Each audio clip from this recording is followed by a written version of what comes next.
"Oh, my child, come closer. Tonight I will tell you of David, the drummer whose hands played his own doom." David was the pride of his village. His hands struck the drum like thunder, and every festival was incomplete without his rhythm. But pride is a dangerous spirit. And David's pride was greater than his gift. One day, after a village festival, the elder pulled him aside and said, "David, listen to me well. Never, ever play your drum near the ancestral graveyard at midnight. For the dead love music more than the living." David laughed.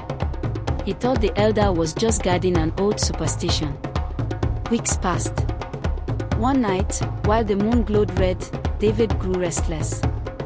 He looked at his drum and whispered, "If my music can move the living, let me see what it can do to the dead." He carried his drum to the graveyard. The trees stood like black giants, and the air smelled of dust and forgotten bones. He sat on a tombstone and began to play. At first, the sound echoed into silence. Then, the ground trembled. One by one, the graves cracked open.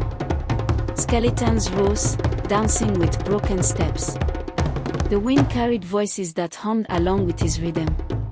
Instead of fear, David felt excitement. "Dance! Dance to my beat," he shouted. But his hands would not stop. The drum forced him to play faster, louder, harder. The spirit circled him. Their empty eyes glowed. Their bony fingers tapped the air like invisible drums. He tried to stop, but his own hands betrayed him, moving on their own. By midnight's peak, the graveyard was alive with the dead. They laughed. They sang. Their voices were the sound of rattling bones. Finally, a shadow taller than all others appeared.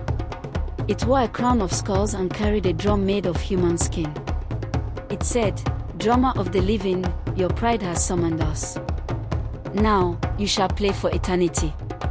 The spirits grabbed Odigon. They dragged him deep into the grave.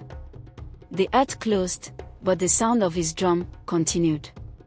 The next morning, villagers found only his drum lying on the tombstone.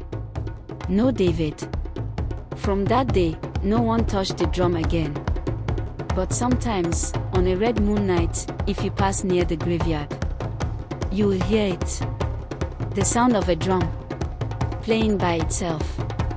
And the sound of someone whispering the proverb, "The child who dances on the grave will join the ancestors."